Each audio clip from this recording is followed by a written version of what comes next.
representing and championing women's rights and welfare have expressed concern about gender-based violence and the increasing cases of killings of female victims by male criminals motivated by primitive expressions of gender-based brutality and impunity. Left unaddressed, these incidents will cause the women of our nation to feel increasingly unsafe, even in their own homes. This is both tragic and unacceptable. It also complicates, in disturbing ways, the struggle by Kenyan women for inclusion, for equality, for dignity, social justice, their rights, their protection, a section of our society that has been marginalized for a long time. I am aware that most of these cases of murder of women by men have been investigated and prosecuted. It is my hope that in due course, those found culpable will face the full force of the law. Members, it is time for each of us, political leaders, public officers, religious leaders, traditional institutions and family members, to do our part in raising boys into morally upright men who will never need to affirm their masculinity at the expense of women,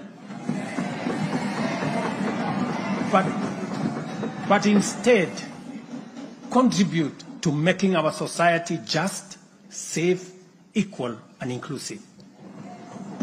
I appreciate women leaders who have taken time to engage me and propose solutions to address this issue. I have held discussions with other leaders in government, and I have tasked the Deputy President to reach out and facilitate collaborative, broad-based, and multi-sectoral deliberations and recommend effective and radically transformative and affirmative action within the next 6 months. This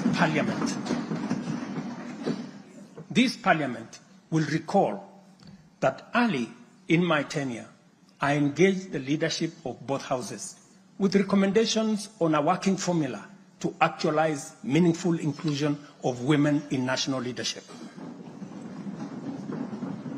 We must seriously question the drivers and the motives of resistance and reluctance to take the next step in actualizing the 2/3 gender rule. We must call out those who continue to sabotage this right of women to contribute to the governance of our nation. Women are not second-class citizens. They deserve equal representation at all levels.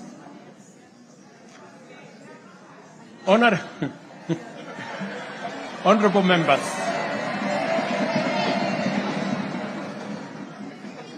without a doubt, honorable members, without a doubt, every shilling of our national revenue matters and must be used to deliver maximum value to Kenyans. Wastage, corruption, and the abuse of office are grave risks to national transformation and a direct threat to the well-being of the people. I have given my full commitment to serve as a responsible steward of public resources. To begin with, I have championed the automation and digitization of government services and revenue collection to promote transparency, seal loopholes that lead to revenue losses, enhance accountability, and eliminate opportunities for corruption, therefore improving efficiency, transparency, and integrity. I am delighted to report to this House on the dramatic improvements we have recorded by automating and digitizing our revenue collection and service delivery through eCitizen. We have so far digitized 20,855 government services, up from 350 in 2022, representing an increase of almost 6,000%, while we have significantly improved revenue collection. Take the case of Kenya Wildlife Service, whose total revenue for the year ending June 30th, 2023 was 5.3 billion. But after implementing a digital revenue collection system, the revenue grew to 7.6 billion in the year ending June 30th this year, representing a 43% increase. This initiative alone has firmly put KWS on the path to self-sufficiency, freeing the corporation from reliance on exchequer support. I commend the teams at KWS, as well as all other government institutions that have leveraged technology and the digitization process to improve revenue collection. Under the Digital Health Act that you members passed in this House, we are determined to enhance efficiency and transparency provided by technology in the provision of healthcare services to eliminate fraud and fake claims. Tax revenue mobilization by the Kenya Revenue Authority, starting with its customs revenue system, is equally being worked on to ensure that revenue leaks are eliminated.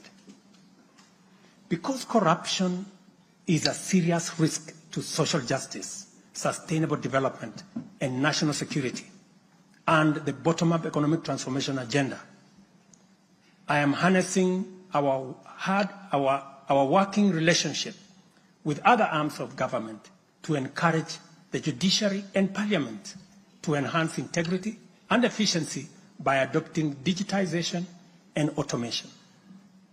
As I do so, I must caution that all these measures will only achieve intended results if, and only if, the institutions charged with combating corruption and promoting efficiency and integrity stop hiding behind the transparent screen of independence and rise up to meet the people's expectation on matters integrity. Let me say this. It cannot be the case that the Director of Public Prosecutions keeps dropping cases because somehow they are unable to produce witnesses.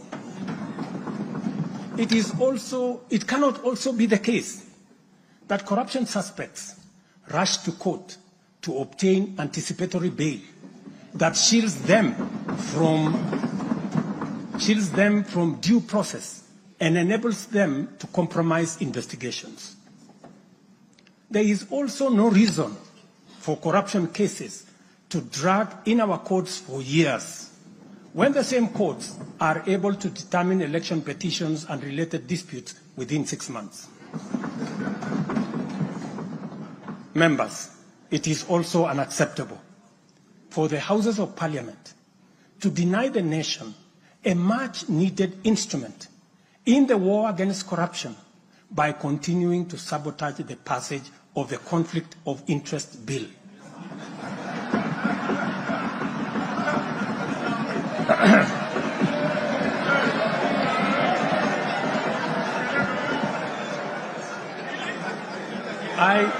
I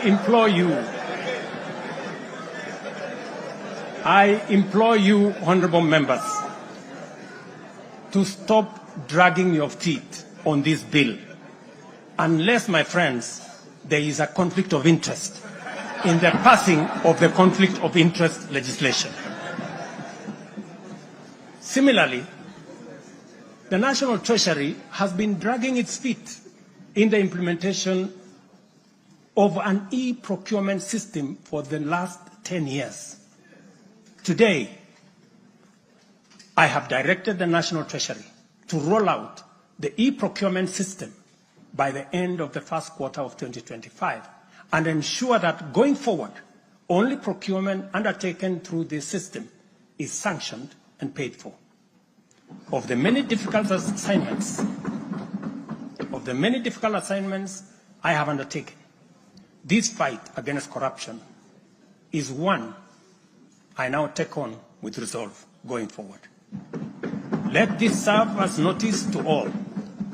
Independent institutions charged with this responsibility must up their game. pull up their socks and match up to the expectations of the people of Kenya. Honorable members, I have stated in the past and now reiterate today that in the face of undisputed evidence or credible information on corruption, I will not hesitate to take decisive action. Accordingly, I now direct, in furtherance of the principles enshrined in Article 10 of the Constitution on transparency and accountability, and based on new information provided by investigative agencies and partner nations, that the procuring agencies within the Ministry of Transport and the Ministry of Energy and Petroleum immediately cancel the ongoing procurement process for the JKIA expansion public-private partnership transaction, as well as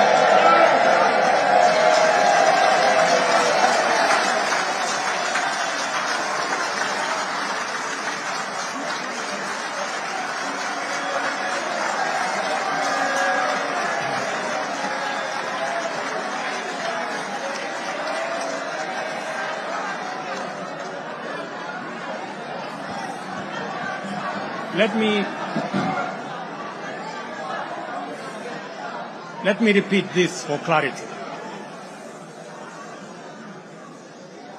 I have said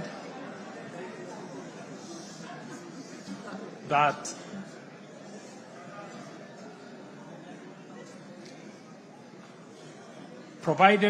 because of the information that has been provided to us by partner nations, I have directed agencies within the Ministry of Transport and the Ministry of Energy and Petroleum to immediately cancel the ongoing procurement process for JKI expansion public-private partnership transaction, as well as the recently concluded Ketrago transmission in public partnership procurement project.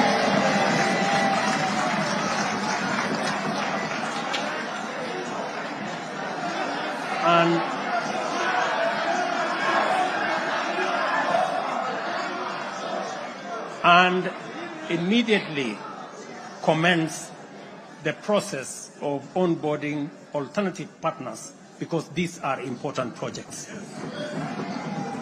Honorable members, the work of taking our nation forward is our collective responsibility as citizens.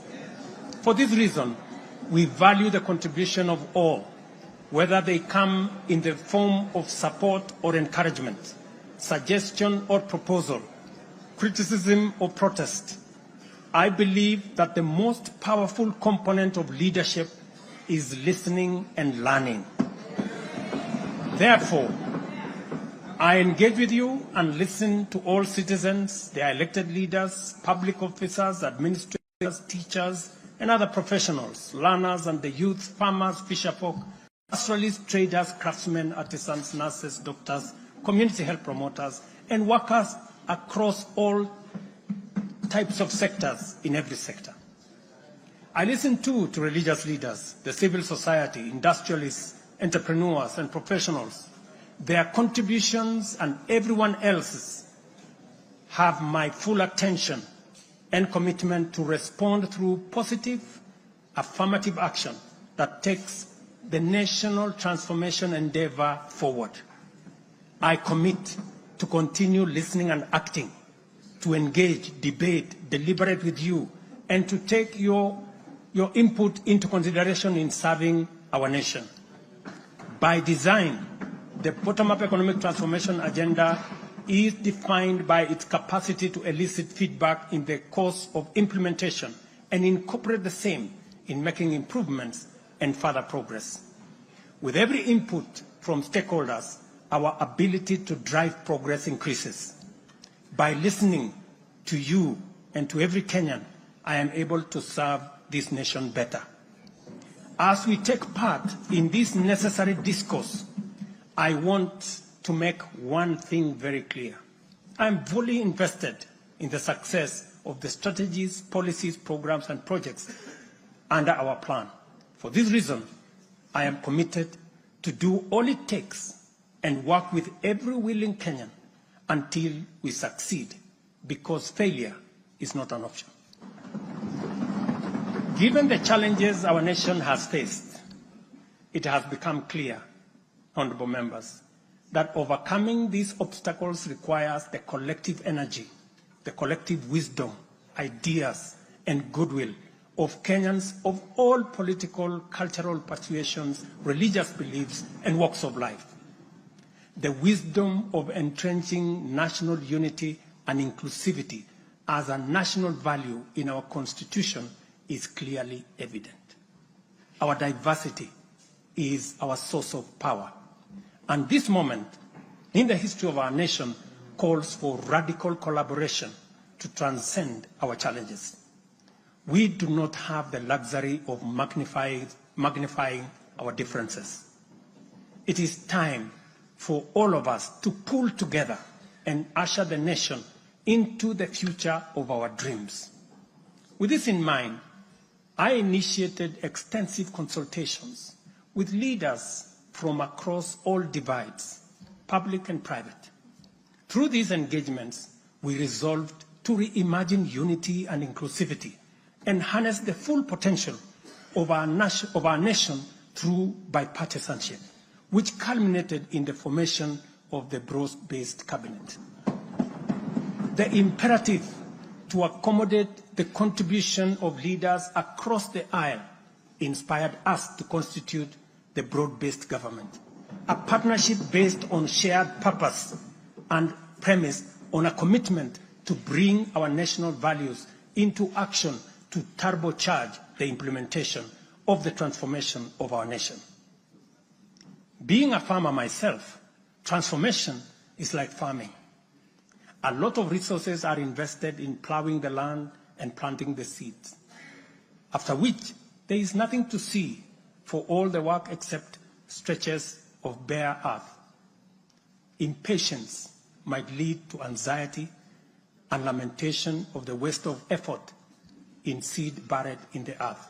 However, after a brief wait, seedlings sprout, requiring close attention, weeding, and patient tending into the crop that will be ready for harvest. So is economic transformation. It requires hard work, investment of resources, patience, and faith. We have planted the seed, and all over the field, it is beginning to sprout. While admittedly there remains much to fulfill, our collective hope to deliver the national economic transformation that this nation so dearly deserves is on course. I am proud to declare that we have also made undeniable progress in building on the strong foundation laid in previous years and getting the National Development Project off the ground. Honourable members, from the reports that I have the honour to table for your consideration and debate, there is reason to be optimistic that our forward march is unstoppable and that our capacity and commitment to live and work by our national values and principles of governance are stronger than ever before. Our nation is a proud member of the international community, making our contributions to the global progress boldly and with great determination. We stand collectively facing the dawn with confidence that our expectations of a bright daylight is not in vain. In summary, honourable members, and all fellow citizens, the state of our nation is resilient. And now, honourable speakers, it is my pleasure to submit to Parliament the following 3 reports as required by the Constitution. Number 1 is the report on all measures taken and progress achieved in the realization of national values. The second, report on progress made in fulfilling the international obligations of the Republic of Kenya. And the third, report on the state of our security. Now, therefore, I hand over the reports to the Speaker of the Senate and to the Speaker of the National Assembly. Thank you all. God bless you, and God bless Kenya.